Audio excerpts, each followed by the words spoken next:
in every single way. Every day and night, every night and day. I wanna love your body, girl, in every single way. We have to tell it and we getting it on. Baby girl, tell me what you wanna do. Yeah, right. We can stop on the bed, bath and beyond. Baby girl, tell me what you into. Yeah. Cause every day and night, every night and day, I wanna love your body, girl, in every single way. Every day and night, every night and day, I wanna love your body, girl, in every single way. Forever, my lady, like Jodeci. You see your body keep controlling me, and I'm trying to get it popping like it's ecstasy. But your body should stay close to me. We gon' get it poppin', we gon' get it poppin' and soaking wet, fuck around. Got your girls, man, they all upset. Where you at? Where you at? Where you been spending time? Got a man, I always hit you up, but you not around. I be your not a man, I hit you up on the phone. I'm head down to pick you up, baby girl, when you all alone. I wanna call you up, but I can't do that shit. Come over here, baby, you the one I'm rolling with. You the one I'm fooling with. I spend the hours, 1,000 flowers, and tuna fish. Baby girl, you the only one that I'm dealing with. I swear to God, the MC Hammer catch you too legit. And didn't know that you my mama mia. Baby girl, you picture perfect like the Mona Lisa.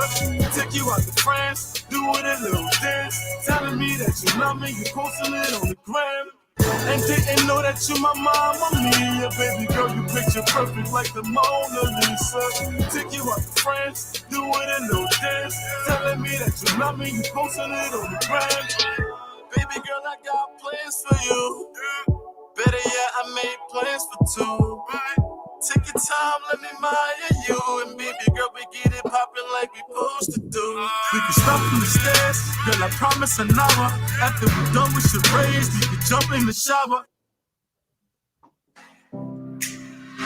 Allen Bernard International, or ABR, is a management consulting firm with a team of consultants and associates who focus on growing and transforming home healthcare agencies, non-profits, and small businesses in other industries as well as individuals. Our services include ABR Business Support Services, ABR Accounting and Tax Services, and ABR Anti-Money Laundering Compliance Services.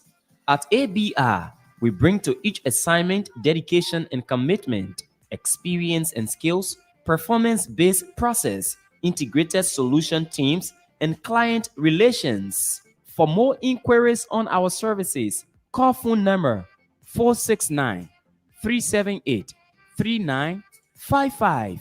That's Allen Bernard International, or ABR, transforming business through ideas. Chair, I've been waiting too long for the car business under the hustle. Wow, you get wow. You hear about the app in Liberia called Minida right here? Minida, what Minida got to do anything? Minida is a ride sharing app in Liberia that making transportation so easy. You can download the Minida app on your phone and be able to request bike, taxi, keke, big bus, small bus all around Liberia. And the good thing about it, every time you open Minida app, Minida will always provide you your pickup address. All you have to enter is your destination address. Destination address simply means where you are going. So I need internet service? Yeah, you get. Of course, you need internet service. You have to be able to use your internet service and download Google Maps first. Secondly, you have to go into your phone settings and turn on your location. And then you download Minida app and begin to request ride all across Liberia. We're all fighting for a car and we're all standing long time on the road. So how do I connect the drivers? You get it very easy. The drivers will also sign up and follow the same instruction I'm telling you now. They would be able to turn on the location in the phone settings and download Google Maps and download Minida driver app. And then the moment you make a request, the driver will be able to receive your ride request. And another good thing is your family members and your friends from all around the world can be able to request ride for you in Liberia. You get. So how do I pay? You get. All you can pay with is your bank card, and you can pay with Lone Star or Orange Mobile Money. Is that easy? Yeah, that's how easy it is, you get. So Minida transportation made easy. Oh, thank you, my brother. Let me go download my app, yeah. Hey, transportation made easy, oh. For more information on how to download Minaida app and use Minaida app, you could go over to YouTube and search Minaida Liberia.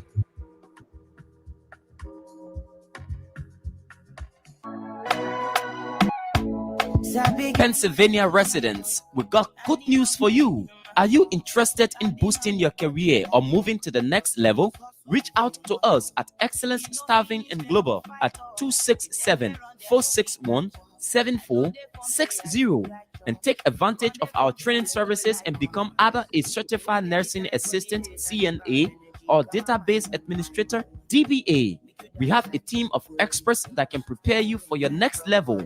Register now or call 267-461-7460 and get a 25% discount with promo code ESG2022 for our certified nursing assistant training or our database administrator training. Registration ends on December 31, 2022. Training cost is absolutely affordable. It's Excellence Staffing and Global, powering workforce with excellence. Remember to call us now at 267-461-7460.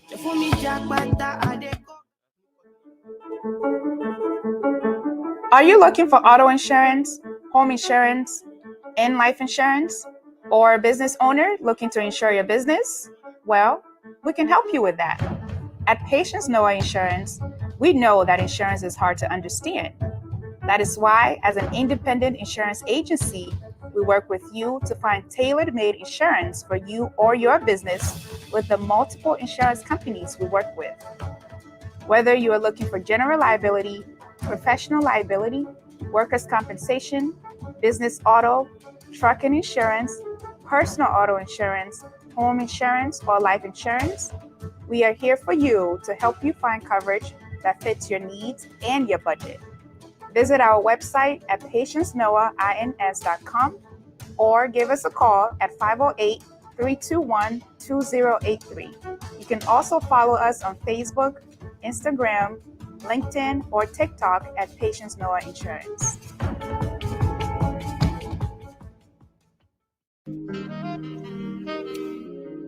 Are you in search of a credible, trustworthy, and professional real estate company? Well, your answer is yes. Realty Liberia Corporation is a solution to all your real estate needs. They provide real estate management, broker the sale or purchase of real properties, facilitate real property rental arrangements. They do property appraisals and title searches. Their effective and competent U.S. trained team boasts of over 30 years of experience working in the residential and commercial real estate space of America. They are a 100% Liberian-owned company located ideally on 4th Street Sinker in the Oregon compound.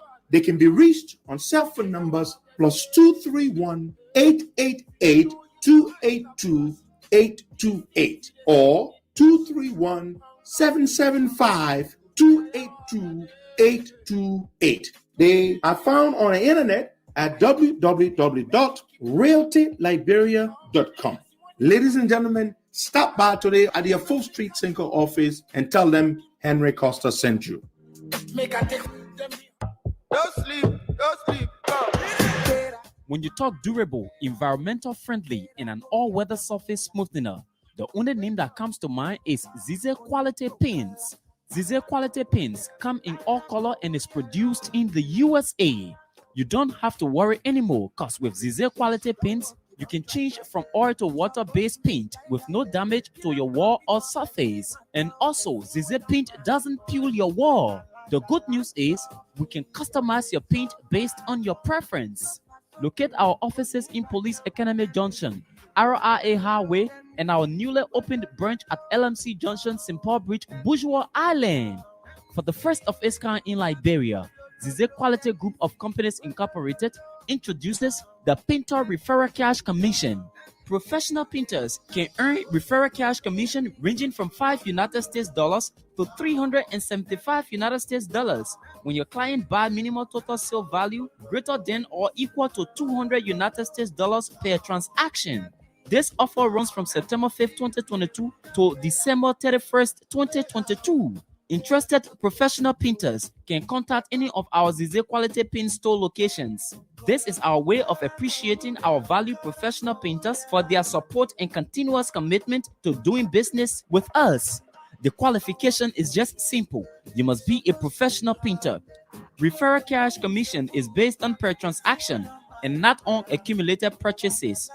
For more information, call phone numbers 0777 366 142 or 0555 386 177. Zize Quality Paints. Give your property a shine.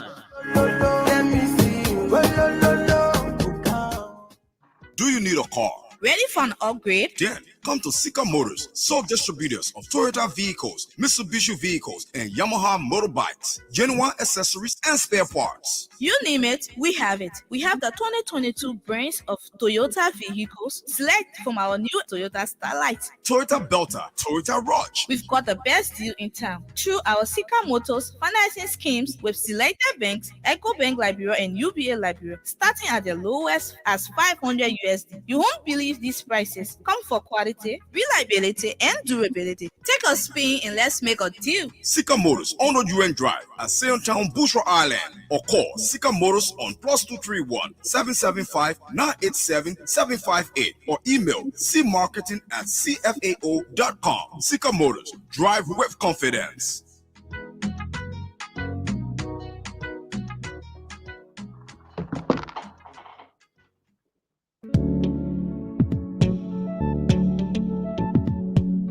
We all know the headache we go through sending money to our loved ones, friends, and family in Liberia. High fees, long lines in banks, the usual complaint of the system being down, such a waste of time and energy. That is why I was very happy when I learned that SendWave is now in Liberia. So now I can send money anytime from anywhere directly from my smartphone to the MTN Lone Star Cell mobile money account of a loved one, friend, or family within seconds for just a tiny fee. So download SendWave now to your phone from your Apple Store or Google Play Store. Add your details, and don't worry, they are very safe and secure. And start sending money today. Don't forget to insert the promo code COSTA to get free $5 credit added to your first transfer.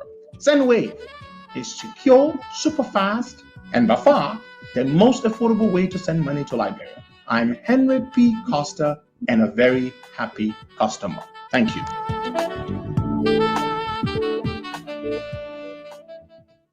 Good morning. Welcome to everyone. It's good to be here. Today is Wednesday, the middle of the week, the 7th day of December 2022. Good morning, good afternoon, good evening. It depends where you are. What's up, Walker? Yeah, good morning, Costa, and good morning to our many listeners. It's midweek, and we are here the 7th day of December 2022. Yep, it's a very interesting midweek.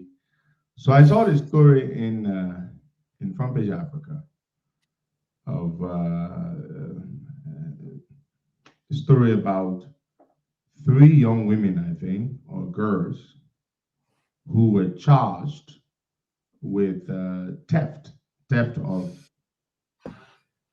property for stealing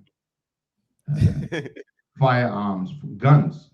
They assigned pistols, service weapon as they call them, and money from 3 EPS or from EPS officers or agents. Can you imagine, Bonnie? Yeah, I went through the story also. The question is, what were they doing for the girls to have stolen the firearms from them? Is it that they were, having some interaction, or they slept somewhere, they did something, and they don't want to pay? They were in a compromising position, Bonnie. Must have been. Something may have happened. Yeah. Well, for the girls, for the women, the 3 young women or the 3 women, and they've been charged and forwarded to court. The only way they could have been, they could have stolen their guns and their money is because they were in a compromising position. They were in a vulnerable position. They must have been, engaged with them sexually or something like that. But then what does it tell you about them? If a supposedly trained EPS agent whose task it is to provide VIP protection can put himself in a vulnerable position where someone, a woman, can steal his gun. Forget the money, his gun. That says a lot about that agent. Yeah. And they should be so embarrassed that happened, that they shouldn't even be arresting these women. They should just take the guns back and let them go. But they went ahead and had them arrested, charged, and forwarded to court. Those officers, those agents themselves should be punished. They should be punished. I remember there was one time Barack Obama traveled to some Latin American country. I believe it was Honduras or one of those places. And Secret Service agents went out, I think about 8 of them. They went out and paid prostitutes to sleep with them. And those agents were fired for doing that because you can't put yourself in that kind of compromising position. Anyway, I wish those young women all the best. And why did they steal the guns? Come on, let's be serious. You can take the money. But the firearm? So what were they really going to do?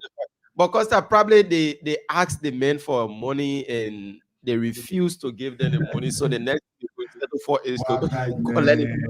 Why would you take their service weapons? You can take their money. Yeah, Jeremy Beslow, the men want to go call Jabu. Now what the men want to go do? They want to go call Jabu. And they are gone leaving inside. The men want to go call Jabu. But you see, one of my men was telling me one time, he said, he probably watching the show this morning. Man said he went to Abidjan once on a trip. And because he knew he was gonna be really charged. And he had a lady friend with him in a room, in a hotel room, and he didn't know her from Adam Stray Cat. So the man said he told his wallet with all his money inside and hid it. Where did he hide it? He had to hide it somewhere because he hid it somewhere. When they broke in the money, he started looking for it because he knew he was gonna get wasted and would have this lady friend that he didn't know from anywhere. So he made sure he hid it. They broke in the money, he had to look for it. But he eventually found it. But come on, man. If the women can steal your gun, that kind of man will be protecting the president. But if the women can steal your gun, are you protecting president? Okay, my man. I say I want a president. I want to go carrying the president shoe because. But I got me for president now, so I go carry. Because our security. But listen, you know nothing. Let me interrupt you there, please. Permit me to interrupt you. Do you know Sandy Balkin? We didn't see picture of him here in America, except that picture when you're walking out of the terminal at the airport. You know where the boy is right now? The boy is in Florida at his Pembroke Pines house in Fort Lauderdale. That boy has not been to the house since 2016. My man Jeremy Beslow know the hall. Jeremy, you know the hall? Hey, you've been there before when you're a friend with Joe Weir. Joe Weir has not been to that house since 2016 when he ran away from America from the child support case. You recall, Waka? You remember? Yeah. Yes. 2016, they brought a child support case when he told the court that through a lawyer that he couldn't pay $1,000 that he was ordered to pay in child support. He said he could only pay $163, right? You recall? I recall. Then Joey give it. Send that boy check out from America. I'm not waiting for you that Jerry, you know that house. Y'all been there before. Yeah, he's a boy in that house there in Florida. Joey ain't come out of America. He did not come back to the America until 2018 September when he became president. His first trip to the U.S. was for what? The UN General Assembly. Mm-hmm. He came to America 2018, 2019, 2020. He did not come for the UN General Assembly because of COVID. They did it virtually. Sure. Then he came 2021. Then he came 2022. This trip here now is the first trip George Weah has come to America on a visa that is not restricted. Now, the reason the man gone to Florida, this is a visa that is not restricted because it's not a UN General Assembly program. He was invited to a summit, right? So they didn't give him a restricted visa. The boss said, I'm coming soon, I'll go to my house. That boy has not been to his house. He has not been to that house in years. So, so basically, I'm wondering, why do you think he post picture here? Carrasco not post any video, no picture here. I'm pretty sure. What? Costa, what they meant doing that? Why they post any picture here? They're trying to shackle the house. He's doing nothing. If he posts picture now, the Liberian people will be like, also they may left from here and go enjoy himself in America. Oh man, Baga, don't say that, man. What Liberian people say? The man doesn't care what the Liberian people say. Who do you Joey care? My man, they're trying to shackle our house. They're trying to shackle, you know what shackle? They're trying to clean the house. They clean it. Oh man, look, believe you me, before Opon leave from Florida to come to DC for the meeting, the Democracy Summit, they will post pictures and videos. They got to shackle our house good. That house there, I'm told, even furniture, we're not there correct. And a dirty. He has not been there for long. They have not been meeting in it. Right now, no bother them painting. They bring in furniture. That boy trying to shackle our house before he can take picture and they put it up. I mean, the house dirty. The man has not been there for years. He has not been there for years. So the reason they put Joey in America, he not post picture here of a house in Florida. Hey, first time to go to that house, saying he became president. Joey ran away from America in 2016. Everybody know the one. I don't want to know it. He never came back to America until 2018 September. And I saw him that time when he came to the UN General Assembly. At that time, I was supporting the government.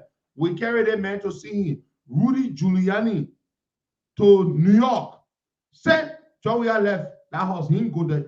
That his first non-restricted visa he owned. His first non-restricted visa. They painting. Now they painting the house. They now go to furniture store to buy new furniture, do all that kind of thing. When they finish facing our house, Joey will take picture inside and put it on Facebook. You say, whether I in my house in Florida or the people say I couldn't come. But anyway, so prepare yourself for the picture. Prepare. We are not post picture. Joey will go to a house the first time. Say he became president to go inside a house in Florida. The way they say the boy let our house buy away. The painting. The Mexican boy there right now painting. Or the Haitian boy there because they play in Florida. The Haitian boy there painting. By the time they finish painting now, they put the furniture inside. Joey will plug a picture on Facebook. You will see. He will suffer your they got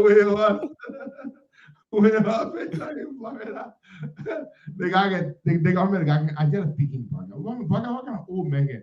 They say the man 56-year-old man. They say the ball can I get a picking.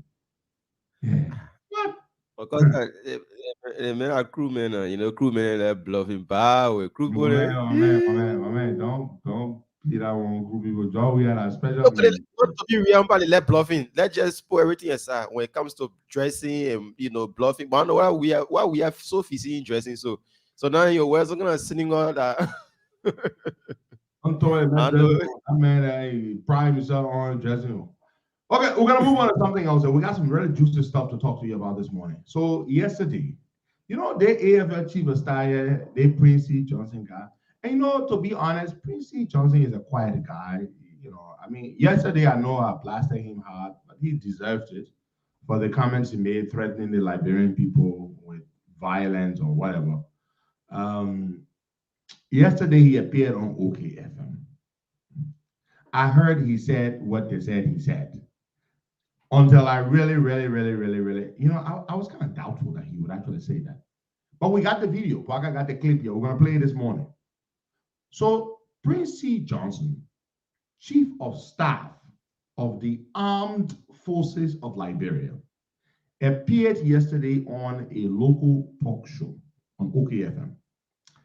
Among other things, he said that there are friends of his in America who have been encouraging him to overthrow the government. That's one thing that boy said. That boy needs to watch his mouth, because if that boy isn't careful, he's going to get in deep trouble with George Weah. I'm already told Weah really doesn't like him. For him to have said what he said yesterday, my boy, listen to this. The Chief of Staff of the Armed Forces of Liberia, the man who commands the military, the Liberian army, as we see as the army is, well, in terms of capacity and all of that. Oh yeah, we respect our men and women in uniform and all of that. But in terms of, the army is not sophisticated compared to other armies in Africa. The army said no. Yeah, but we love our army. But for Prince C. Johnson to say on national radio that there are friends of his in America who have been pushing him and encouraging him to overthrow the government, but he doesn't want to do it. that boy, something wrong with that boy. Let me tell you, when to tell somebody to overthrow a government is treason. Just to say that. Yeah. Just to say, my man Bwaka told me, say, I'm going to go overthrow the government. Bwaka can be charged with treason. Yes. That treason. That one, that treason. That one, if the government grab you and they get proof that you actually said, hey, I will not defend you. That treason. For you to say that my friends in America, you are the chief of staff, you are not some Joe Blow.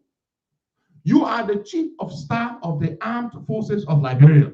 To say on radio that your friends in America have been encouraging you and pushing you to overthrow the government. I'm wondering, what was the point for saying that? Two things I gather from this. They said Prince C. Johnson, Joe Weah doesn't like him, but Joe Weah doesn't like a lot of people. So is Prince C. Johnson so desperate for George Weah's favor that he would say these ridiculously stupid things in public so that George Weah can warm up to him?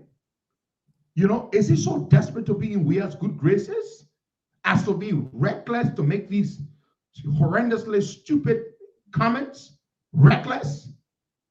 So that Weah can be, because when you're the chief of staff and you look at me and you say, Mr. President, or you say to the whole country that my friend encouraged me to overthrow the government, then I'll be like, we need to watch this guy. We need to watch this guy. Is he trying to say, sometimes people say things, they don't say it all, but they're saying more than what they actually say. Is he trying to say, we should be grateful that Prince C. Johnson, is not obliged or amenable to the encouragement from his friends in America to overthrow the government? We have to be happy that, if I want to overthrow, I can overthrow. The only thing I don't want to do it at all because my friend has to do it, but if I want to do it, I can do it. Is that what he's trying to say? Yes. But is not trying to tell Weah, my man, I can overthrow the government. Anytime. I don't want to do it. Doesn't mean that I can't do it, but my friend has to do it. This is dangerous. What Prince C. Johnson said. But I can play the clip, please. Then Costa, and now the NSA should call him in. He should give all the names of those that ask him to overthrow the government, because a statement coming from him is not anything. He's the chief of staff. Those that texted him from Liberia or even America, names should be provided to the government of Liberia. Yes, but he should overthrow the government. And you say my friends told me to overthrow the government from America. The next thing is, who are those friends? Who are those friends? Who are the friends that told you to overthrow the government? But then you two now gotta be careful with you. Because now we'll be saying, So the fact that he can even utter these treasonous words that somebody suggested to him to overthrow the government, he's the chief of staff. He's not talking like Campbell selling gas on the sidewalk. He's not pimping right up. He controls men and women who carry guns. Mm-hmm. Does he have the capacity to overthrow the government? Yes, he does. He does. He does. He doesn't have to have the whole army to control the government. He only needs a few loyal men in the army to follow him to overthrow Jawia some money. And Jawia is easy to overthrow, if you ask me. That's all you know. Jawia is easy to overthrow. Then, when does he make that statement? He makes that public pronouncement when Weah has been out of the country for over a month. Yeah. Oftentimes, when do coup plotters overthrow the incumbent head of state? When they're out of the country. They're out of the country, yeah. That's it. When they're out of the country. So Prince C. Johnson says, "Oh, Yachty, you know, my friend is here. I'm gonna overthrow the government. I won't do it at all." Okay, please play the clip before we continue with this discussion. We want to know from Prince C. Johnson, who are those friends that suggested to him that he should overthrow the government? Fellow Liberians, you're listening to the clip. Play it, Wagan.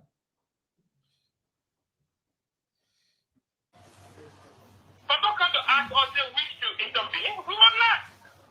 You'll be surprised with any kind of people that I know. But you don't talk about what I tell them. I say, we'll take Joe Biden. Now you Joe Biden can even convince me. President Joe Biden can convince me as a team. We will uphold our constitution and we will support the Liberian people.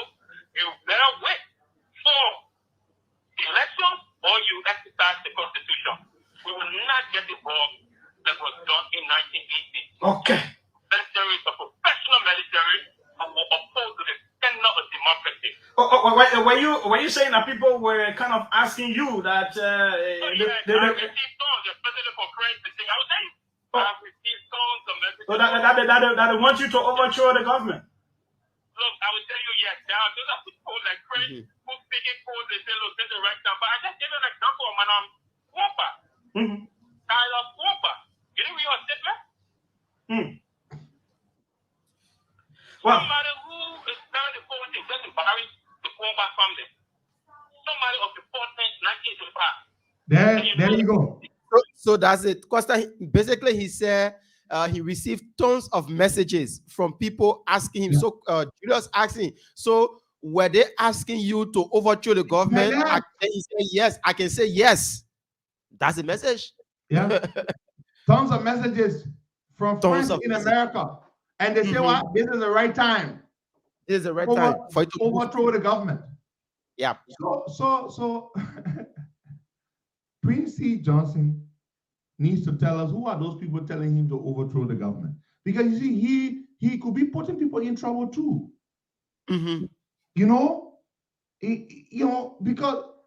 look what he's saying. That lots of people said he should overthrow the government. Now, from listening to the statement, I can tell that this is Prince C. Johnson just trying to impress George Weah. That's it. He's just trying to impress George Weah. Oh, my man, we're very loyal to you. We'll defend the government. We'll uphold he's just trying to be loyal to God. You see, the chief of staff is talking like a politician here. He should not be speaking to these issues. This is not his job. Prince C. Johnson should not be speaking to these kind of matters. He should just stay quiet and manage the military. But now he is saying he's got tons of messages from friends in America telling him that this is the right time to overthrow the government. That's very foolish. Yeah, it is very, very foolish. Costa, like you said, it could be from a marketer who will not take it serious, but somebody that is capable of doing what he's saying. The message coming from him. Now we shouldn't even be here because the chief of staff should be called on. Thank God he said tons of messages. Tons of messages. He didn't say they told him during oral or verbal conversation. No. A message. Yeah. So these messages, he has them. Yeah, he have the messages. Let him show the Liberian people the messages, and those that message him or And those you know that what he text said, him right? He said it would take Joe Biden to convince him to to overthrow. convince him to overthrow the government. Yeah. He said only Joe Biden can tell him to overthrow. so he said it would take Joe Biden to convince him. So that means whoever try, you can't succeed. But if Biden call here and say overthrow the government, he will overthrow the government. Oh, because he understand that. He understand that. Pago. The man say it will take even Joe Biden to convince him, but it will not happen. Meaning that Joe Biden said can convince him to overthrow George Weah. So out of this statement, you can know that the man is trying to buy over from George Weah. Imagine living in a country where the chief of staff of the army is talking about people saying he will overthrow the government. You get so money they will tabe you. Yeah, he actually said he said not even Joe Biden, but I don't know who will tell you now. Maybe that God will tell you to overthrow the government. But if Joe Biden can convince you, maybe God will tell you to overthrow the government. But that's just foolish. He should not have said those things at all. I think Quincy Johnson is really desperately trying to be in Weah's good graces, and he's making all these remarks, just to try to convince Weah that he's very loyal to him. Yeah, I think Weah is a little because Weah doesn't trust people. I didn't do with Joe Weah. Joe Weah is a very, very, he's not a trusting guy, and so and he doesn't like Quincy Johnson. And so Prince C. Johnson is trying to convince Weah that Weah should trust him. So we're going to move on to something else here. Dio Delaney. Yesterday, we told you, yesterday morning while we were on the show, that he had already resigned. We said that in 72 hours, he would be resigning. Well, he resigned in 24 hours, or at least in 12 hours of when we made the proclamation. He has resigned, the president of LBDI. Now, I got the scoop yesterday. I got some interesting information that I want to share with you, and I want you to listen to me very, very keenly. Dio Delaney was not qualified for the job. There was a panel that was set up to do the recruitment. The panel comprised professional Liberians. There were 6 candidates for the position of president of LBDI. Of the 6 candidates,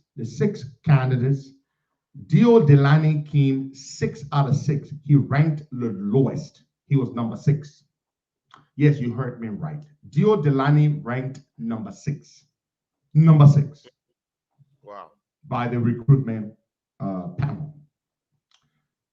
Dio Delaney scored 55 on his the overall performance, and of course they were aiming for 100 points, but he scored 55, so he failed. The person who topped the whole process was a guy called Trocon Jackson from EcoBank. Trocon Jackson from EcoBank came first place. Glebo Brown Jr. from the Central Bank came second place. Dio Delaney, as I said, came 6th place. He scored 55. Now, after the recruitment panel did their job, interviewed them and all, they submitted their recommendations to LBDI. In their recommendations, they presented all the candidates, and they recommended that one of the 2 gentlemen should be picked for, of course, the next president of the bank, either Trocon Jackson or Glebo Brown Jr. But then, of course, Dio Delaney's friends didn't want that. They decided they were going to do their own interview. They did that, and they engineered the process, and Dio Delaney got the job as president of LBDI. He was not qualified. He was the least. He got the job. So that is what happened. Now, yesterday, the U.S. ambassador spoke. Listen to what I am about to say. The American ambassador was a supporter of Dio Delaney, not a supporter in a sense of his lying on his credentials, a supporter in terms of what Dio Delany was doing to try to collect the bank's money that had been out there, non-performing loans, wealthy borrowers who borrow millions of dollars from LBDI who refuse to pay. I'm going to read for you what the American ambassador said yesterday. He specifically mentioned LBDI in his statement yesterday. These are the words of the American ambassador. Listen to me very, very keenly. I will read it and I will tell you who these people are, who the American ambassador was referring to. So before I read what the American ambassador said yesterday, specifically about the banking sector, particularly about LBDI, I want to give you some context. The American ambassador said that Dio Delany was being threatened by some of these big wealthy borrowers. He didn't name Dio Delany, but he's talking about threats that when the banks go out to try, bank officials trying to collect the loans that these rich borrowers have secured and don't want to pay back, they were threatening them. Dio Delany lied on his CV. He should not have done that. Dio Delany was the least competent, the least qualified person to be president of LBDI. All true, 100% true. But guess what, Wakai? Guess what? And these are the words of the American ambassador right here. And Dio Delany was the one he was talking about. Dio Delany tried to collect the bank's money. So they've got these guys, big boys, who were former executives, former presidents of LBDI. They owe the bank to the tune of $19 million.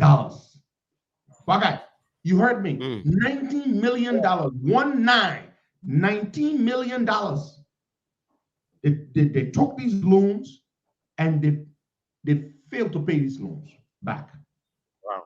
So the bank is left cash strapped. No money to lend to modest borrowers. My Mary won't take her $5,000 from LBDI, no money to give her because the big boys have borrowed all the money and they don't want to pay back. So when Dio Delany became president of LBDI, he started to shake their table. He started going after them. They told him, we will make sure you leave this job. Okay, are you listening? I'm following. They told Dio Delany, we will make sure you will leave the job. Who are you to try to collect, to come to us to collect loans? We made LBDI. We are LBDI. That's where Dio Delany's downfall came from. If Dio Delany had not tried to collect from these big boys who owe millions to the bank that they don't want to pay back, Dio Delany would still have his job today. They would not have gone to dig up Dio Delany's CV. Right? To find out the lies he told. He did tell lies. The false claims he made about degrees and diplomas he had that he didn't have or that he doesn't have. We would never have found out if Dio Delany had not stepped on the toes of these big boys. We would never have known that Dio Delany lied on his credentials. But they told him, we're going to get even with you. Now, let's go to the American ambassador statement so you listen. I'm going to read it for you. I'm reading now. My last point will be about Liberia's financial institutions. Another key factor in the health of Liberia's investment environment. Just as electricity customers obviously need to pay for what they consume, those who take out loans must pay back what they borrowed, what they have borrowed. Liberia has a reputation today as a market where well-connected borrowers don't pay back their loans, while microfinance borrowers, that man married them who can take small money, of much more modest means have a laudable payback rate. Let me stop right there. The American ambassador is saying we have a reputation today where the big boys take money, they don't pay back. But the little people, the ordinary business people, the ordinary man, they have a much better payback rate than the rich people who take big loans and they don't pay back. I'm going to read further. Strangely, it is wealthier borrowers or consumers who have stained Liberia's reputation. In some cases, rich business people with valuable property and ample resources stashed away in other countries are refusing to pay high dollar debts that they accrued in Liberia. He said all the rich guys who got big properties in foreign countries took out big loans from the local banks. They don't want to pay back. And other people who need to borrow money from the bank can't borrow money because the rich guys have taken all the money and they can't pay back. When confronted with this fact, they even resort at times to threats against the bank officials. Are you listening? Mm-hmm. The American ambassador is saying rich borrowers take loans they don't want to pay back. When the bank officials try to collect, they threaten the bank officials. Gio Delany was a victim. So this is what American ambassador say. Yo. That's not me. Yo. The American ambassador is saying that they threaten bank officials. They don't want to pay their loans. I'm going to read further. Let me ask you, how can the Liberia Bank of Development and Investment issue small and medium loans to start new businesses when loan defaults by wealthy borrowers have left them with no funds to lend? With few funds to lend. With few funds to lend. He said, let me ask you, how can LBDR lend money to borrowers to start new businesses when wealthy borrowers have borrowed the money without paying back? That's what American ambassador said. He specifically mentioned LBDI.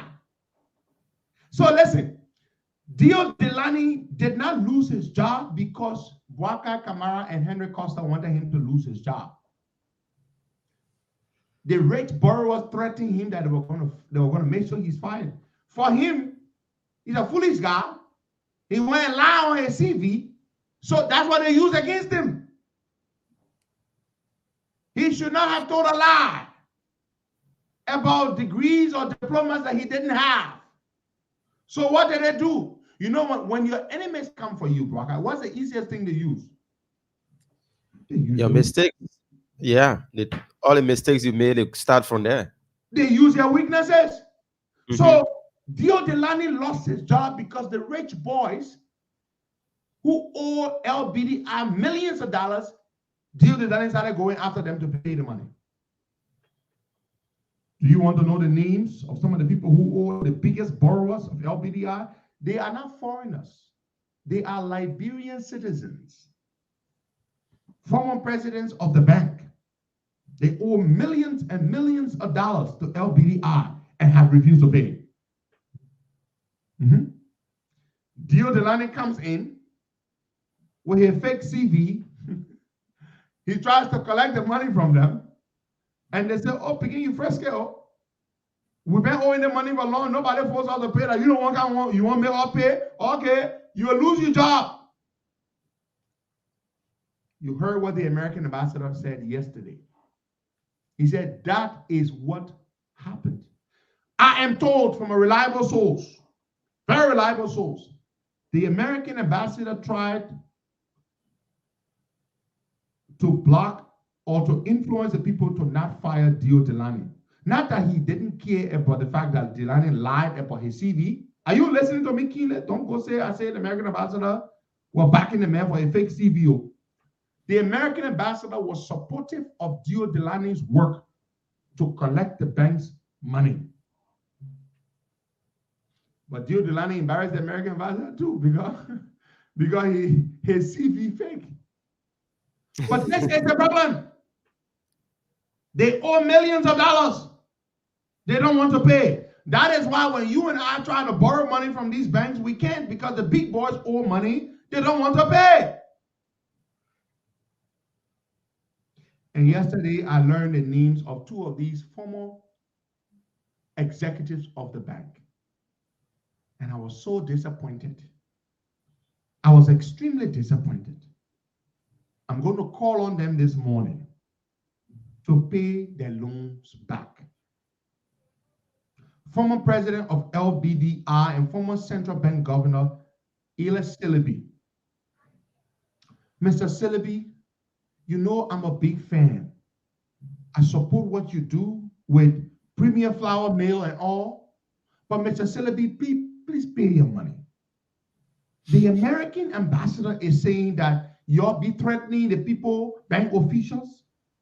Mr. Sillaby, we know in the banking arena in Liberia, you are revered, you are respected. We know you took loans to build your flour mill, Premier Flour. Do you know Sillaby owns Premier Flour Mill, right, Wakai? Yeah, around the Simenko area. I support Mr. Sillaby. He's a Liberian businessman. He's doing good. But Mr. Sillaby, pay your loan. I know you're selling flour. The flour been selling. Yeah. You've been owing that money for a long time now. Ila Sillaby, please pay the loan back. We know the people at LBDR, they worship you, and so they're not brave enough to ask you to pay the money back. But Gio Delany, he care about you because he never worked at LBDR when you were there. He's not one of your proteges. We know you didn't want him to be president. You got your own issue with him. Our issue with him is the fake credential. And our issue, what guy? Our issue. Yeah. Mm-hmm. But your issue with him is because he was asking you to pay the money back. Then let me turn to my own cousin, Francis Dennis, FA as we call him. Cousin Francis, I'm told you're also one of the people who owes a lot of money. Please pay the money back, Cousin Francis. Cousin FA, you owe LBDI. You were president. Now, Francis Dennis did a lot for LBDI. Yeah. Cousin Francis did a lot for LBDI. He's one of the gurus. I mean, he's a brilliant man, great banker. But Cousin FA, you'll pay the bank money back. We know you didn't like Dio Delany because Dio Delany squeezed you all to try to get you all to pay the bank. The American ambassador got issue with you. You see the statement he wrote and he published yesterday? The American ambassador said you owe millions of dollars to the banks. You don't want to pay the money back. F.A. Dennis is my own cousin. That's all you know, folks. Francis Dennis is my own cousin from Curious-Burg. Cousin F.A., please pay LBDI the money back. And I love these two people. I love them. I love Cousin Francis. I love Eli Sillaby. I've met him once in my life. But from a distance, I've admired this man. I had the opportunity several years ago to sit down with him in his home. You know, he's doing a great job with the flour mill and all. But, Mr. Sillaby, you can't tell us that you ain't making no money from the flour mill. Mr. Sillaby, are you not making any money from the flour mill that you can't pay your money back? That the American ambassador got to be telling you all, say, y'all ain't want to pay the loan? Then you'll be threatening the bank officials? What guy? They're threatening bank officials because the people trying to collect. So my people, yeah. Gio Delany didn't lose a job because a CV video. Gio Delany lost a job because my cousin Francis Dennis and Mr. Eli Sillaby, they owe the bank $19 million. They and other people, they owe a total of $19 million. Sillaby is the biggest borrower of the bank. He owes the bank the most money. His flour mill. Now, is it good for the bank to lend money to people to do business? Yes, I support Eli Sillaby. I support my cousin Francis Dennis to do business. They're doing all kinds of businesses. I support them 100%, as I support everybody else, especially Liberians. But to know that they owe all their money, they don't want to pay back. They got the bank cash strapped. The bank got liquidity issues. You can pay the bank money back. They are the ones that made sure Dio Delaney lost a job. Are you listening to me? I'm listening, Costa. That is big boys. Dio Delaney didn't lose a job because of Bwana Kamara, Henry Costa, and Man Mary or Man Sarah selling Waterside Market. Dio Delaney lost a job because the big boys owe lots of money. They don't want to pay the damn money back. And they say, you boy, you frisky. I know this because a lot of papi niggas say, I frisky. You know, when you smart, you got your head on your shoulder. Now, Dio Delaney won't buy him. I said, well, see me, I live on my CV. I got master's degree. I graduated with distinction. So, Dio Delaney was not in the same category. But when you got your head on your shoulder and you don't bow down to nobody, a lot of the papi there, they will not like a business. Okay. Oh, yeah. When you're a young man and you got good hair on your shoulder and you don't suck up to nobody, they don't like your business. But I'm saying to you, they were telling the boss that you frisky, you will see. We will make sure, we will make sure you will not keep this job. That's what they did to Dio Delaney. That's what they did to Dio Delaney. Dio Delaney didn't lose a job because of Bwana Kamara and Henry Costa. He lost his job because the papi didn't owe money to the bank. The papi didn't want to pay the money. So that ate them, my people. The American ambassador himself said it. Bwana, didn't you see the statement? Yeah, I saw it. Aha! The American ambassador said what? Wealthy, and look how the American ambassador described them. He said they have valuable property stashed away in what? In foreign countries, in other countries. But they take millions from the banks here, they don't want to pay back. Wealthy borrowers. He said he called them wealthy borrowers. Yep. Who threaten bank officials when they try to collect the loans that they took out and don't want to pay. You see that? Mm-hmm. And two of those people are people that I admire. One of them is a cousin of mine, Francis Dennis. And the other one is Eli Sillaby, former Minister of Finance. He was Minister of Finance too, I believe. Former Minister of Finance, former Central Bank Governor, and former President of LBDI. I believe Sillaby was the first president of LBDI, the very first, the founding president of LBDI. Sillaby is such a brilliant man, economist and banker or whatever, that when Ghana was going through a crisis back in the 80s or so, Sillaby, and Sam Jackson will know more about this, Sillaby was hired by the Ghanaian government to help them structure their banking system. That's how brilliant the man is. Wow. Imagine Ghanaians got all that big mouth. They took Sillaby to go to Ghana to help them fix their banking system. That's how smart and that's how brilliant Sillaby is. And that Sillaby then, I don't know what I named the correct pronunciation. And the correct pronunciation is Sillaby, right? Sillaby, not Sillaby. Sillaby. He's a decent businessman. No, I will give him that. He's a decent businessman. But Sillaby then owe the bank all this money they don't want to pay. So my people, that is the issue. So this morning, I'm calling on them to pay back their loans. Pay our money back. Because that money is supposed to be there for other people to borrow too, black guy. Sillaby borrowed money and built your flour mill. Kudos to him. I support Sillaby 100%. I support Francis Denny. Francis Denny got businesses. So, but what about other people now? Black guy?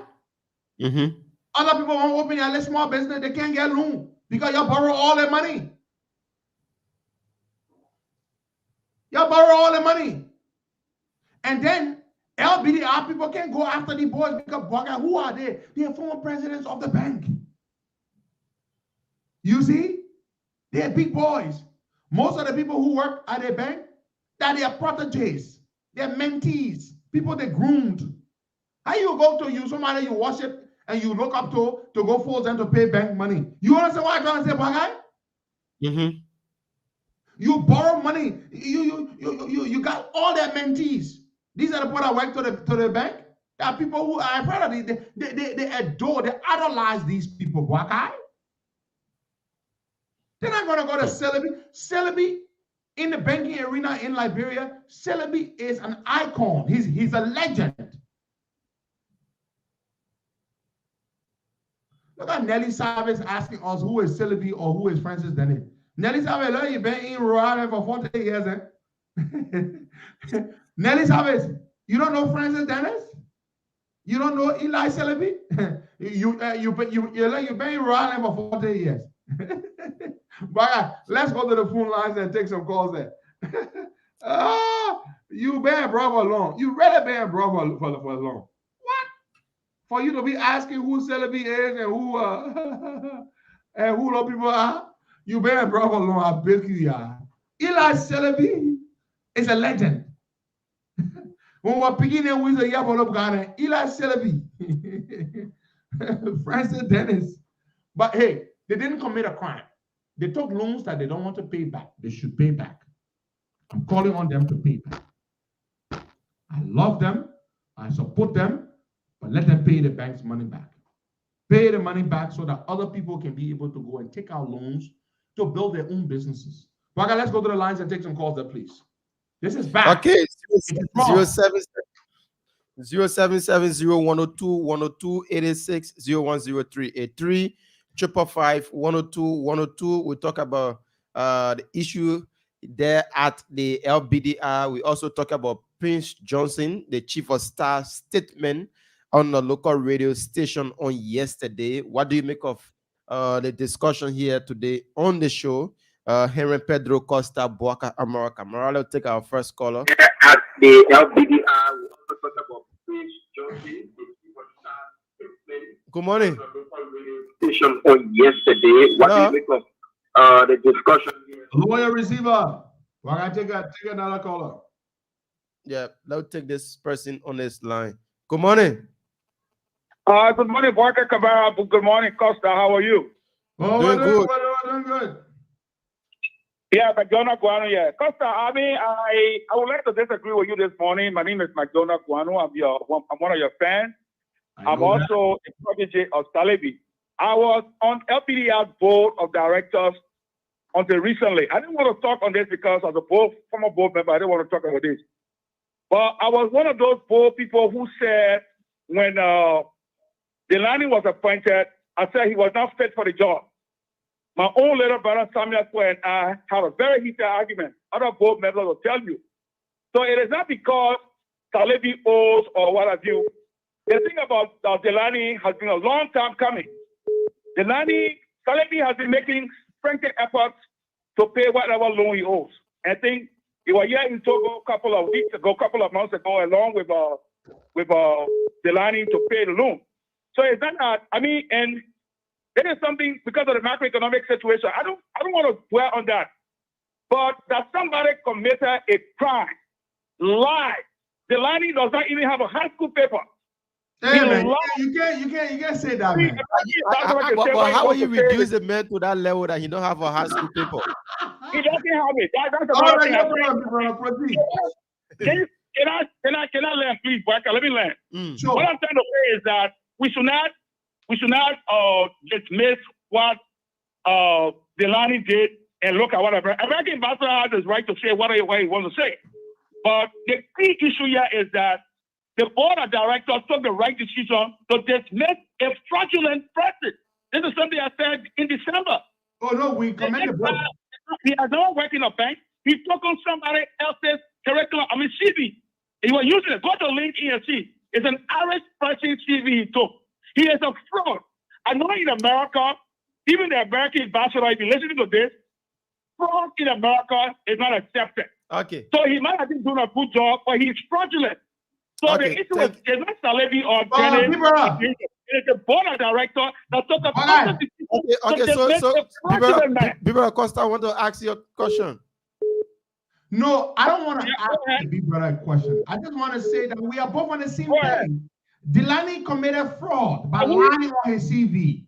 But at the same time, to Celebi, they owe money. You said you acknowledge that they owe millions to the bank. They need to pay back. That's all. There's no disagreement between what you're saying and what we said. Costa is saying that we know that Delany lie on his CV, but those that are owning the bank need to pay the money. That's our own point also. In fact, when I was on LBDR board, there was something I said. We said that people should pay. And every time we went for board meeting, these are things we're looking at. Nobody wants a bank not to pay. Nobody wants to have non-performing loans. But you should also understand the macroeconomic circumstances. Some of the guys came, and then I'll try to say to you the reason when Joe Delany and Salebi came here to the bank, and Joe Delany wanted us to say, well, Salebi is owing. He wanted to sell the man of company and all that. Those are a couple of things behind this that Mr. Costa is not has not understood. The couple of things that Joe Delany did, their own friend Samuel Twelve was constrained to dismissing. So it should not be glorified. We should be looking at the crime he committed. Oh no, he did. Yeah, he did commit a crime. For the good work he did. Thank you. Okay? Thank you so much. Thank you. Let me say this to Mr. McDonald Guano, a man for whom I have a great deal of respect. I didn't even know he was a former. He was a board member of LBDR. That's very good. But let me just say this though. I'm glad he acknowledged that Joe Delany was trying to collect the bank's loans, the bank's money, non-performing loans. I'm glad he also particularly acknowledged that Celebi owes a lot of money to the bank, millions and millions of dollars. Now, is it true that the economy is bad and that this is what might be affecting Celebi from paying? Well, but other people owe loans too. Yeah, the economy is bad. The economy is bad. So, but from what I hear is that Celebi just stopped paying the money. You know, I mean, when the economy is bad, you can always restructure your loan. Is he selling flour? Are people still baking? Are you still eating kala and donuts and bread and stuff? Yeah. All right. So then people are still eating, pastry. So then Celebi must be selling flour. So why can't he pay? Let's go back to the lines and take some more calls. All right. Let's take somebody from this line. Good morning. Good morning. Yeah. Yeah, Boga. Your name where joining us from? Good morning, Boga. Your name where you calling from? I'm Uze Nelson calling from Hawaii. Okay, go ahead, Uze. Look, yeah, Boga. Please go ahead. Stop listening to the receiver. Listen to me through your phone. Go ahead. You are live. No, the thing is that why should you take money from the bank? You're taking money from the bank. Why you can't pay back? Okay. That's a good question. They must pay back the money. Okay. Good morning. But, you know one thing Mr. Guano said, right? Anyway, finish what I call him. Good morning. Good morning. Morning. Welcome. Okay. Should I talk? Go ahead. You're live. All right. I just want to reply to the military man Johnson. Mm-hmm. Is it? In the first instance, he has no right to get into politics. He should be neutral as a military man. In England here, you don't find military people, police, getting involved in politics. That guy is representing George Weah because George Weah just took him on an errand. So the point is this: because of this Louis Brown speech, now they tend to be threatening the institution, the government. So George Weah using different people to come out to represent him, to threaten Louis by saying that that soldier man have no right to threaten the Liberian people. Okay. And George Weah, when George Weah threatened the Liberian people who ever abuse him, they will not walk the streets of Monrovia. He didn't come out to defend them. That's what even what they call the Johnson said. All right. He said the police are there and the army to protect the lives of the Liberian people. All right. Thank you so much. Of course, you're saying something. What I was trying to say before this caller called is that Mr. Guano himself acknowledged that these people owe a lot of money that they have not been paying. He said he was on the board. So why should some people owe a lot of money and they're not paying? You know why? They should pay their money back. And he also said that Dio Delano wanted to sell Eli Celebi's flour mill. But why? Let's be honest. Let's be fair. When you owe the bank money, what the bank can do when you don't pay after a long period of time? The bank will come take your property. The bank will Yeah. seize your collateral. Mm-hmm. In America, they call it foreclosure. They will foreclose on you. They will put a lien on your property. Even the IRS here can put a lien on your property. They will take your property from you.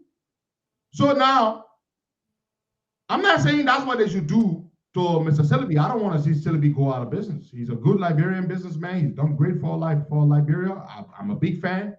But why is Mr. Guanu making it look like to seize the Mayflower mill, the body, what is good for the goose is also good for the gander.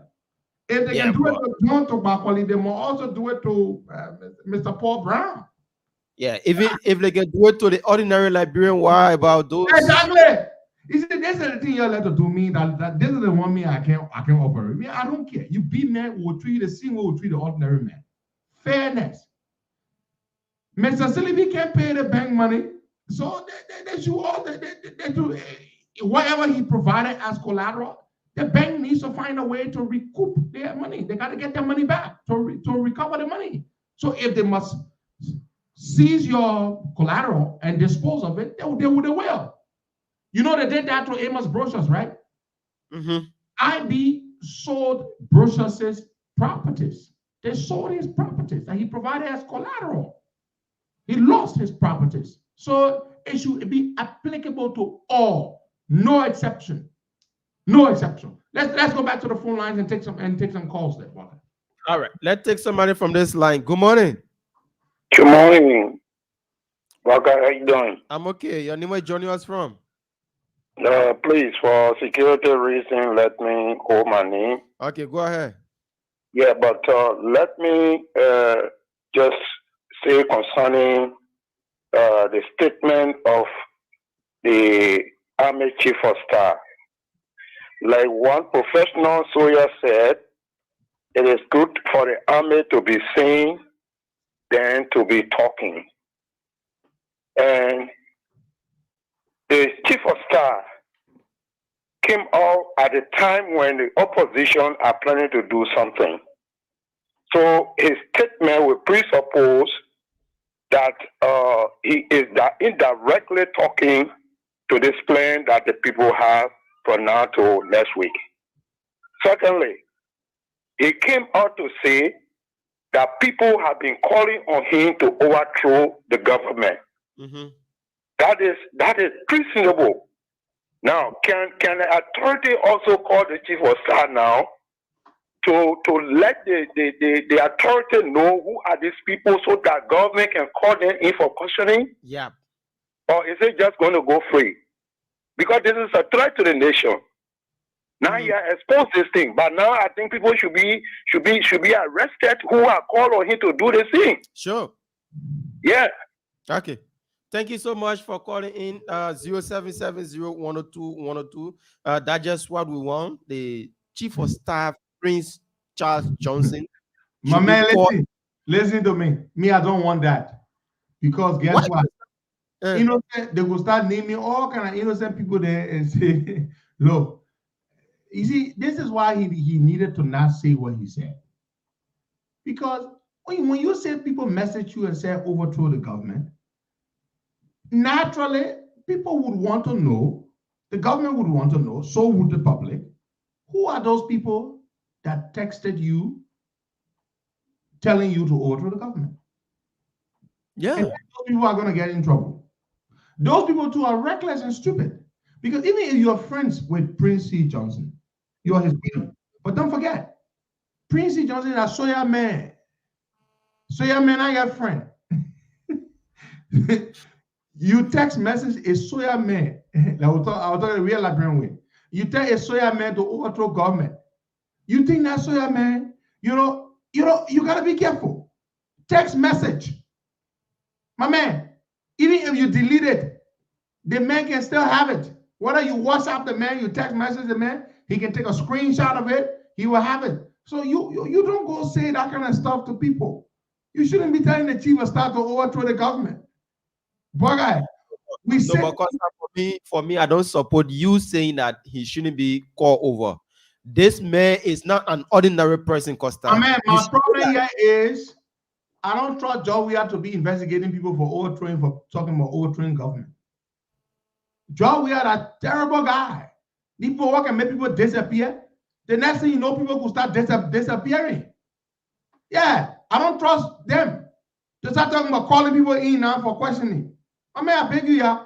I don't trust the guy. The guy will make you disappear overnight. The men can make auditors and disappear. Then there are people who suggesting that the member overthrow them, they will not make you disappear. So no, I don't want to encourage that. They should disregard what Prince C. Johnson said. Prince C. Johnson is an idiot. We should disregard him. My man, that everything your friend can tell you can talk it. Hey, because that's everything people can tell you can talk it. Okay, so now you in a position. So if they want to make such statement, they should just allow it go under the carpet, right? My man, June 7th. June 7th. When I was in one of the most powerful positions in the country, June 7th, you know that the whole country was shaking. There were people who were telling me, they were telling me all kinds of things. People told me all kinds of things. You ever heard me coming out to call and need to say people told me we will overthrow the government? There were people who told me, now we never had an army, but we have thousands and thousands of Liberians out on the streets. And the government was in panic mode. People told me to do all kinds of things. But did you hear me saying that? I didn't say it. We hear all kinds of things. People tell you all kinds of things. I remember the people who were telling me all kinds of things. Yeah, Costa, what they were telling me. Yeah, Costa, you are a citizen and you have the blah blah blah at that time. But Prince Johnson is a military man, and I understand. But what I'm trying to say, I disagree with you that they must start calling people in for questioning because I don't trust this government. I don't trust them. Prince Johnson, he won't put a man in trouble. They who told him should not have told him because they go message the man, tell the man to overthrow the government. They should not have told him. And he too should not be saying it because if push comes to shove where they ask him to produce these text messages, these people who told him could be in trouble, guy. They could be in trouble. If these are your friends, and these must rather be his friends because for them to be comfortable enough to propose or suggest to him that he should consider overthrowing the government, then they must rather be his friends. And then so you would go and put your friends out like that? You don't want to do it, fine. Just dismiss what they say. Don't have that conversation with them. Don't even respond. In fact, when they write you and say overthrow the government, tell them, look, man, don't talk that nonsense, man. You know, I mean, stop saying that. Stop saying that. Costa, we are approaching elections, and if Prince Johnson isn't called or cautioned, you know that every other person. I don't trust the government now. So, Costa, you know that even me, I can sit here now on this platform and say anything. Once Prince Johnson isn't called in for cautioning, and I will never be called in for cautioning because Prince Johnson. I don't trust the government. They will not call nobody in for questioning you, boy. Don't men that send Prince Johnson that message, those messages to overthrow the government. I guess they're scared right now, boy. If you were them, you would be scared. They don't live in Liberia yet. They live in America, as he said. But those friends would be scared. The fact that he will say this on radio, Prince Johnson is trying so hard to be in George Weah's good graces that he will put his friends out like that.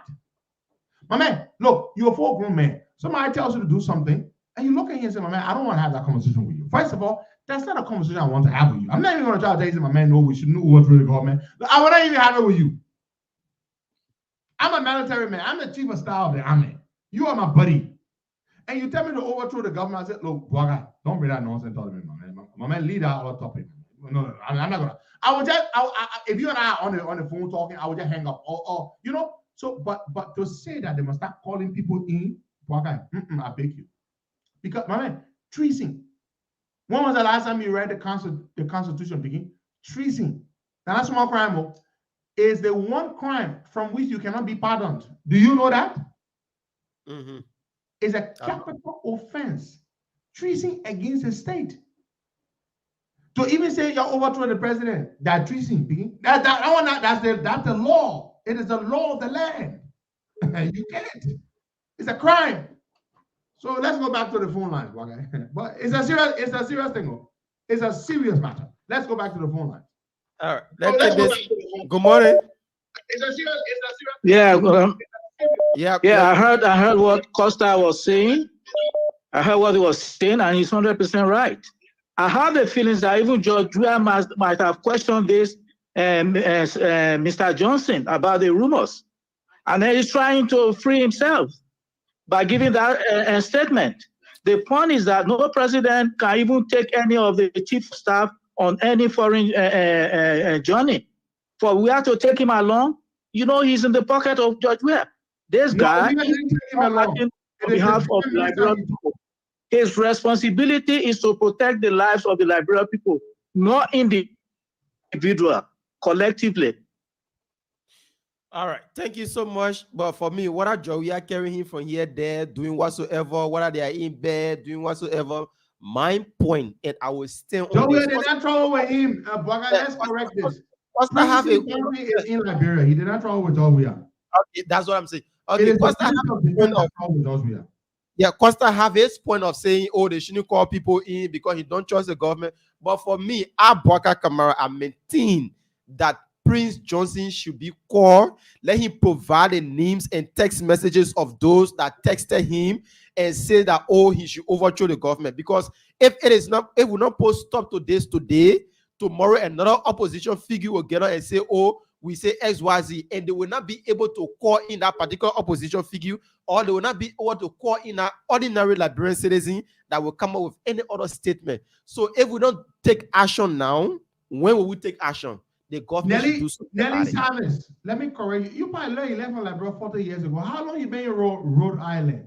The Prince C. Johnson we're talking about is the chief of staff of the armed forces of Liberia. Not Prince Y. Johnson, not Prince Yomi Johnson. I beg you. So you can just come from the left flank. They see what we're talking about, Celebi and friends of the you say, who are these people? Prince C. Johnson, his father was chief of staff. He died in a car crash on Kakata Highway. His son today is the chief of staff. You understand? So I beg you, now they see Prince C. Johnson and Prince Johnson, the warlord. The warlord is Prince Yomi Johnson, PYJ. This man is Prince C. Johnson. So I hope I now correct you there. Before you turn the thing here, you can just come from all kind of area. Let's take some calls there. Yeah, the woman left from America for like a long time. All right, let's take this person. Good morning. Good morning. Good morning. Welcome. Good morning. Good morning, bad guy. Yep, your name is joining us from. My name is Sister Tina Taylor. Go ahead. I'm calling you from the state of New Jersey. Morning, Justina. Welcome. Yeah, thank you, Costa. As a daughter to you, I disagree with you this morning on this issue. It's okay. Hello, Baga, can you hear me? You're live. Go ahead. Yeah, we can hear you.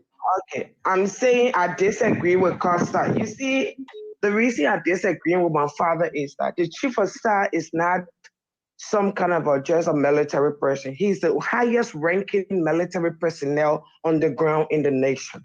And if people can reach out to him, to his level, to suggest a coup, then if he disagreed, those same people who went out to him could reach to other to enlisted officers in the army to also plot a coup. And we don't want Liberia going back to where it came from. So if anybody is so greedy for power that they can wait for Joey to get out of power legally with all his mess he's doing, If they can allow the Liberian people to get him out legally, and they have to go as far as reaching up to the chief of staff of the armed forces of Liberia for a coup in the nation, we will write. I'm one of those I was going to write. I will write today. We will ask the U.S. government to summon him because the military of Liberia is directly supervised by the U.S. military.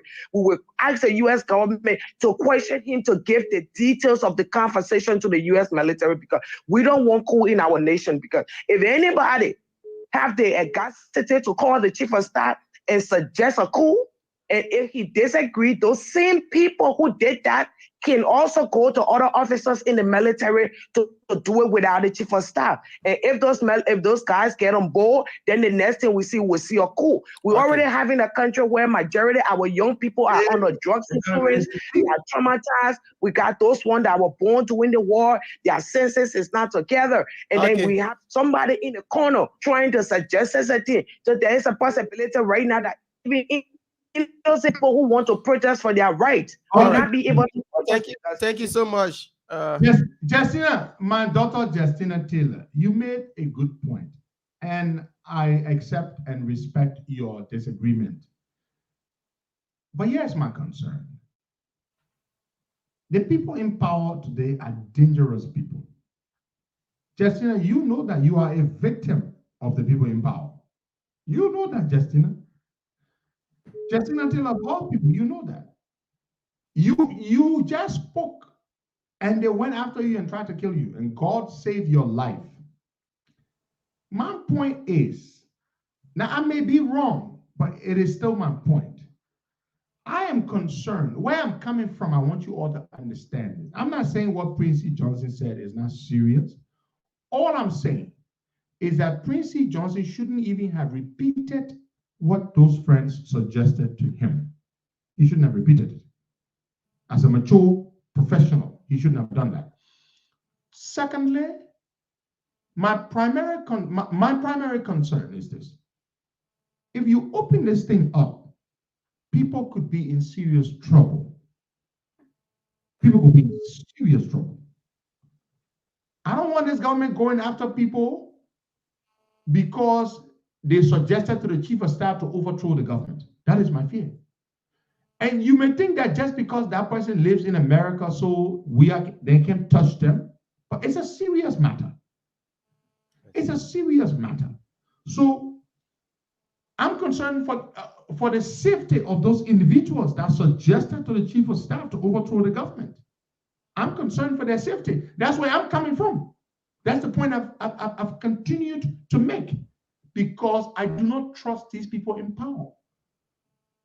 They made auditors disappear. Some of them, their best buddies. They can make ordinary folks here in America who are foolish and reckless to suggest that to Prince Johnson also disappeared.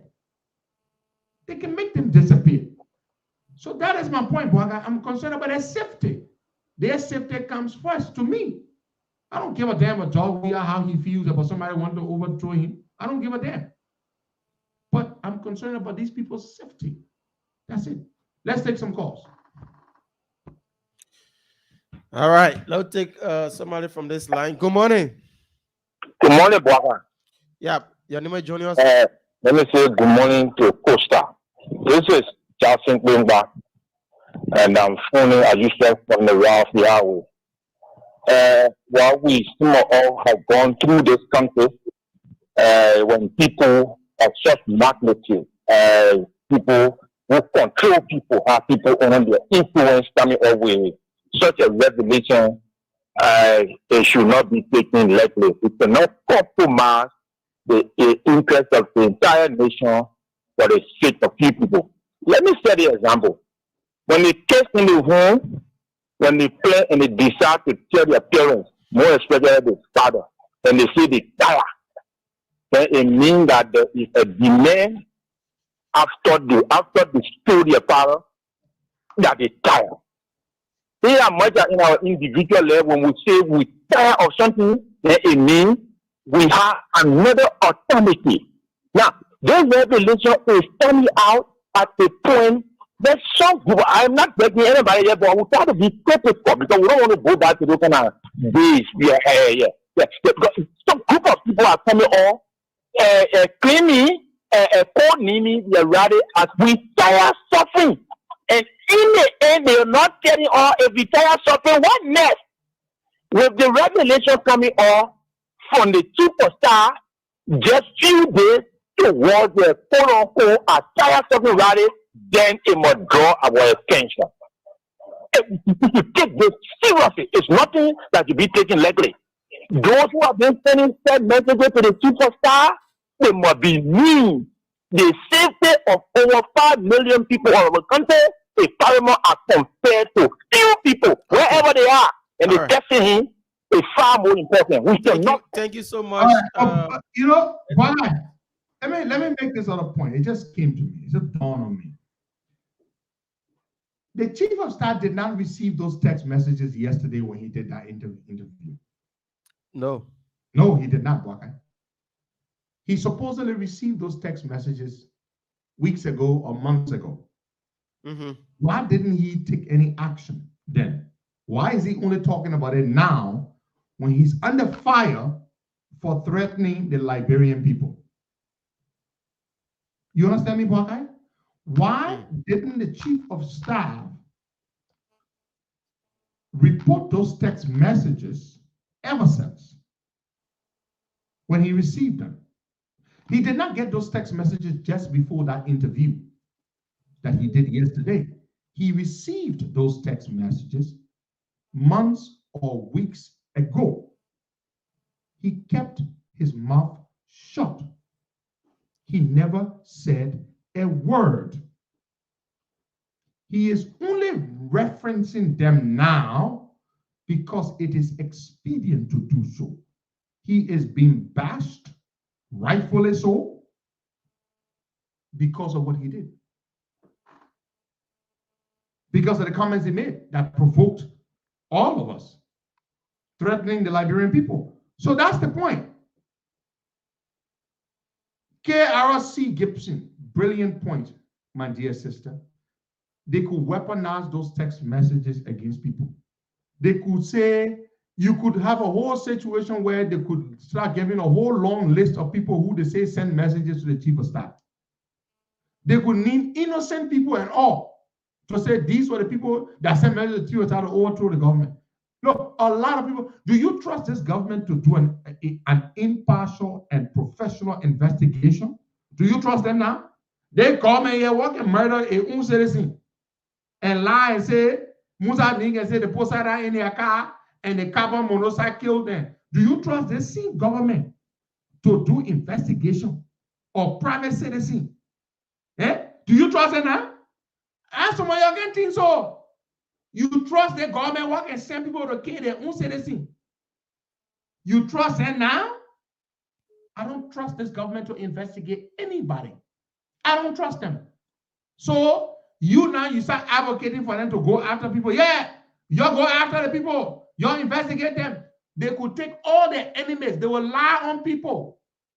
They will lie on innocent people and say, yeah, they may were part of it. They may send me that message. Do you have Princey Johnson phone for all the local to see who all sent him the messages?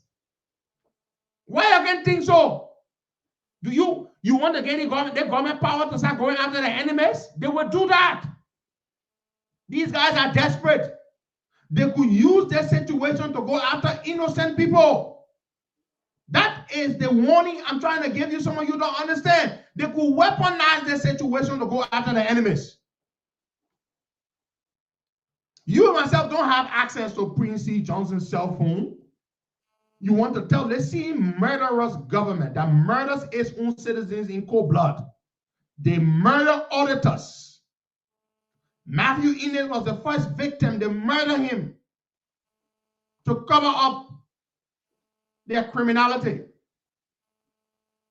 They murder what the other name? Abba Peters. Guilty Lama. Huh? They murder a lot of people. So now all of a sudden, that the same government you trust, that the chief of staff should supply the names of people who supposedly send him text messages to overthrow the government. Vambuto, they murder Vambuto too. They murder Yinswa. Their own buddy Yinswa. They murder him. So now you say they think government will go investigate people. You all right. They think you're starting. So me and I'm part of it.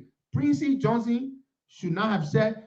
Princey Johnson's around there else and people supposedly saying he talked about it a long time because he under attack now from the public for threatening the Liberian people. At the time now when we say Princey Johnson said that time people saying text message this. Look at the way he's talking. We are Liberians. When you hear somebody tell you that, my man, I love you so much. I'm so loyal to you that even if my partner me said to go against you, I will not go against you. When Liberian men talk like that. When Liberian men talk like that, you know now, they're worshiping you now. I want my beginner George, they can say worshiping. When they want something from you now, they're worshiping you now. They say, my man, I love you, power. Even my woman said to my hug and tell me something, I will not listen to it. You see, when the man say, I can never overthrow the government. We will protect the government. Even if Joe Biden said, tell me so we will overthrow the government, we will not even do it. When Liberian men talk like that, he worshiping you, as my boys can say. He worshiping you. He looking for a way to gain favor with you. So I don't trust the government to do investigation of anybody who supposedly sent Princey Johnson a text message because they could use that as a catalyst. They could weaponize it to go after the enemies. Let's take some calls there, George. Let's take a few more calls there. We'll take 4 more calls and we'll call it a day. I don't trust them. That today you trust the government to investigate people? I don't trust them. Yeah. No, when I was calling names of people here, you say, hey? Oh, so they messed the message too? I don't trust them. Let's take a few calls there, George. Good morning. Good morning. Yeah. Good morning. Good morning, my brother. Good morning. We can hear you, my brother. Go ahead. Go ahead. Yeah, thank you for the show. This is Edward Spencer M. Show, and I coach my resident in Tugoro Sulatan. You know, I want to agree with Costa. You know, those people, they have an easier way of going after that critics. I mean, there is no justification to show that. I mean, if there are some people just discuss something on confidential thing with you. That's just for my man. You think they will be messing up for a long time. I think you can tell about the president for the country. Just jovial form. Some people just share looking at jovial stuff with you. It's nothing to go to the public and start to review it. You know, I think what you were doing was like trying to pass favor because they latch you too much. For me, people are saying that people that you expect that they will call. People that will call and you say you'll be well, I think we expect to go the way or the people go after that pretty so many ways. So let people don't laugh. Then you know to do it, it would have to wait and it would not happen. Thank you for the opportunity. I really appreciate it. Okay, my brother, that here right now, leave it. Let's sleep in the lab because when they start calling people in the who they say send a text messages, that's more trouble. Let's take another caller, George. Hello. Good morning. Yes. Look, I seriously agree, Father with Costa, especially for the guy who from COP that made the announcement that Justice Pengba fellow that said those who trying to do their rally that said the tire must be investigated. That's the same trend we're talking about. They are in the opposition. They're trying to destroy one another. That's so that they want the government to go after the other group who are opposition to the government. They are opposition to them. When they destroy that other group, then it will come to them. It doesn't make no sense. That Justice Pengma man need to rethink his thought. You don't say nothing like that because you are an opposition fellow. If you set your other fellows up for being charged and arrested, mind you, your days are coming. They will come after you too. Thank you. I rest my case. Okay, my brother. Thank you. Nobody should investigate anybody for saying anything like that. Because, look, let me tell you something.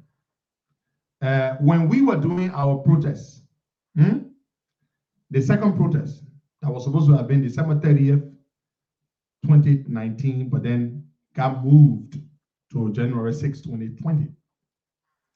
The ANC people officially, I say partisans of the ANC, they party as an institution. They issue multiple press releases accusing the COP of treason. The ANC, the press releases are on the internet. You can go find it. They issue press releases multiple times accusing us of attempting to overthrow the government. ANC people said it. They said the protests were going to bring war. That's why you guys support ANC. As stupid men who support that. They said that. So that's one of the reasons why, so I'm not saying that rally will bring war. Nobody must say that nonsense. Just because they said it about us doesn't mean we should say it about them. The point I'm trying to make is people need to be careful with the things they say because it could haunt them. But to say that because they posted the tire suffering, of course the Liberian people are tire suffering. The ANC people got the right to do their rally. Louis Brown got the right to do the rally. Nobody should go call him in for questioning or why you want to do the rally. No, nobody should do that nonsense. They have their right to do their rally. I will defend their right any day. I just can't be a part of it because I don't believe what they are doing, their intent. I know what they are doing. They're doing it on whatever, but they have their right. Nobody should accuse them of anything, and they must be allowed and be protected by the state, as we demanded to be protected by the state when we led our rally. So the thing with ANC, they not create so many enemies. That was some organ work with them. You see, I don't hate Mr. Cummings. I told you the last time, months ago, I've been on a path of peace with the ANC. I don't sit here to blast them. I don't bother Mr. Alex Cummings. And I intend to keep it that way because it only benefits the government when we in the opposition are divided. When we cannot get along. When I go to Liberia, I will try to meet with some opposition figures. I don't have a problem with the folks on that side. I don't. I don't. But I'm human. When you do something to me, I'm not Jesus Christ. You did something to me, and then all of a sudden you expect me to forget it that it ever happened. No, I'm not going to do that. I'm not that benevolent. I'm not. I'm not. Yeah. So we all like to pay our debt too. So you gotta understand. I'm not Jesus. Well, yesterday you did bad to me. Today you can't. You want to say, oh, my man, forget that thing, man. Oh, the high should work. No, I beg you, yeah. I'm not Jesus. Let's take one more call there, then we'll go. I'm not Jesus. You did bad to me yesterday. Today you do your thing. Yesterday, and I against you, but I'm not supporting you. I will pay Good morning. That too. Good morning. Yes, welcome to the program. Good morning. Yeah, my brother. Good morning. Yeah, good morning. Good morning. We can hear you, my brother. Please go ahead. Yeah, thank you, Josh. Good morning, Josh, and good morning to the Remittance family. For the revelation, Poker Robert, and I join you from a chapter of Robert. But Poker Robert, you're banned from this show. Cut that man off. Poker Robert, you are banned from the Costa Show for life. And the reason you are banned from the Costa Show for life, not just you and all the other thugs who beat up that boy and nearly killed him. And you can't call you brave, oh, Biggie. Joe, let's take a different color here because that man was not a color. That man does not exist. That man has snail. He not get blood. Let this somebody walk get blood. You nearly killed somebody. Then you want to call you son of a swan. Joe, take real human being here. That man a muppet. Oh, Momo gone off on the line. Mo, please call back. Yeah, we'll take human being, real human being. Let Momo Johnson call ya. Momo Johnson, you real human being. Fully formed. You got heart in you and all. You care about human being. You will not be your friend almost the same. Good morning, Josh. Yeah, good morning. Yeah, my name is Ahmad. I want someone that I want my lawyer beginner. I want to say something because I just not handle that we are calling it that room. The message that people are buying the message and the people who make this happen is the thing of that. And I'm going to tell about Johnson and other people. Thank you so much. Okay. Alhaji, thank you. Alhaji Senwa is our coordinator, COP coordinator for District number 14. He and the team, Momo Johnson, and the rest of the guys, Chris Sano, they're all out in the field doing mobilization for our return to the country. We're coming a delegation of 15 individuals from across the United States will be in Liberia on December 30th, on the morning of December 30th. So the guys are out in the field. They are going to radio stations as well. They are also appearing at intellectual centers. And today they are out in the field with their PA system and with the vehicle and the big banners, and they're creating awareness and handing out flyers, and it's beautiful. I appreciate you guys. Thank you so much. Well, folks, there you have it. We're gonna. This is how we're gonna bring this segment of the show to a close. I respect all the views, including those that disagree with my view on this particular subject regarding the Chief of Staff. Prince C. Johnson is not a bad fellow. I've actually heard some nice things about him. I don't know him personally. I've dealt with him before, but I don't know him personally. We're not friends.